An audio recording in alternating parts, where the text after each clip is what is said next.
Hey everyone, Rob here from Gunfather Milsim. Today I'm bringing you a review of a new airsoft facility near me. And I'm already speaking out of turn because it's not really an airsoft facility. It's a training facility that does airsoft. It's called Panoramic CQB, and you might be asking, Rob, why do I care about a new facility near you where I live on the other side of the country or the other side of the planet? Because I think this facility represents maybe not a shift in the entire sport, but a kind of a widening of the umbrella that is airsoft into areas that previously it was kind of taboo, and now people outside of the normal airsoft community are kind of embracing the tool for training, and it's right up my alley. Now, Panoramic CQB opened in February of 2023 in Omaha, Nebraska, which is where I live. It's just south of the center of the city, just south of 72nd and Dodge. So it's a pretty busy area of town. It's in a little corner, and it's a really neat facility. I cannot stress enough, this is not an airsoft field. This is a tactical training facility that does airsoft on the side. Most of their business is in training local tactical teams and civilians in a variety of classes, from like CQB1, home defense, stuff like that. So if you go on Panoramic CQB's website, I'll put a link below, you'll see that a lot of their instructors have their faces covered. Now, when people first saw this, they were very skeptical. They thought, well, maybe this guy's a spook, maybe he's not legitimate. I've hung out with the owner, Alex, on several occasions. We've talked at length about tactics, and I can tell you he is legitimate. Okay, the guy's got a military background. He also does a lot of contracting, which he still does. And because of the rules of his employer, he has to disguise his identity for those purposes. I totally understand that.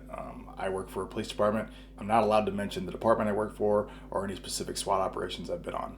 That's just the rules of my employer, and I'm sure they review every video I put out there.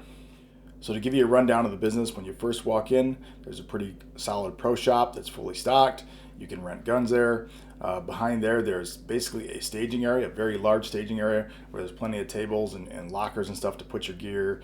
There's couches and TVs and stuff if you just want to hang out. The business is basically divided into two sides. One side is what they call the shoot house, and it's basically a mock apartment.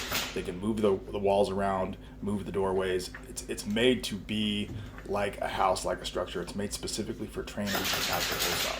I posted a video a while ago of me doing a dry run through it, get you an idea of what it looks like. It doesn't look anything like that now because they're constantly changing it.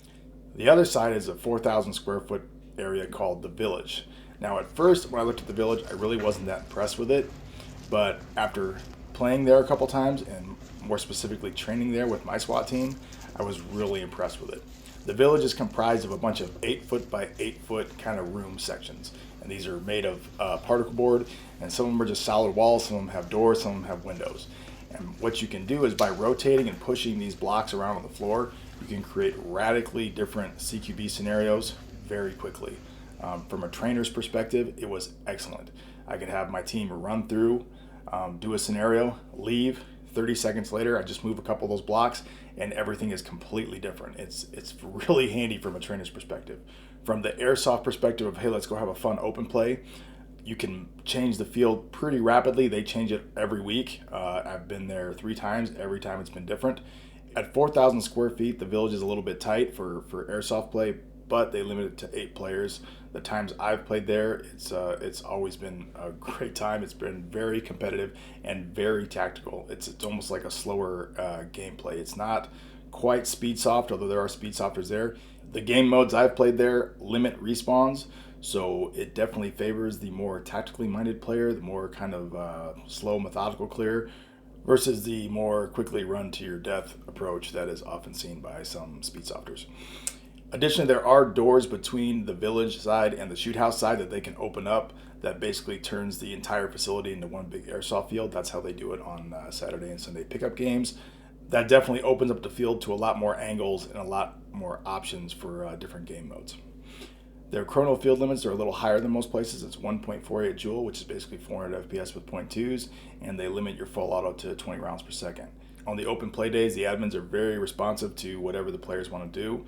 When I've been there, we've played semi-auto only, and everybody was cool with it. So it's basically whatever play style you want to do, they'll set it up for you. So understand the primary focus of this facility is tactical training, not airsoft. Having said that, the owner, Alex, he's actually jumped in and played on open play days. He loves getting in there and slinging BBs back and forth at each other as much as anybody else. Most importantly, I like what Panoramic CQB represents for the sport at large, and I hope there's a lot more facilities in the future that are tactical training minded that are willing to let airsofters come in and let them use their facility to play. Just to be clear, I'm not affiliated with Panoramic CQB. They don't pay me for anything. I don't get any money for endorsements or anything. I legitimately like this place and I want it to succeed. It's right up my alley, being more tactically minded. The owner has a passion for CQB and tactics, just like me. We've actually had kind of lengthy discussions and sidebars where we'll have disagreements about things, about different CQB philosophies, and we'll actually use the facility to test them out. And force on force, let's see what really happens. So if you're an airsoft player who wants to up your tactical game, learn some real world skills, go to Panoramic CQB, take some classes. Or if you're just an airsoft player who likes to have fun shooting your buddies with plastic BBs, go to their open play. They can do that too. That's all I got for this video. If you like my content, please like, subscribe, hit the little bell. You guys know how YouTube works. Better yet, support my channel by buying some merchandise. Go to my website, dicehotactical.com. That's my company. If you go there, you can find a variety of things like Gunfather Milsim patches or a variety of slings that I make and sell. Thanks for watching.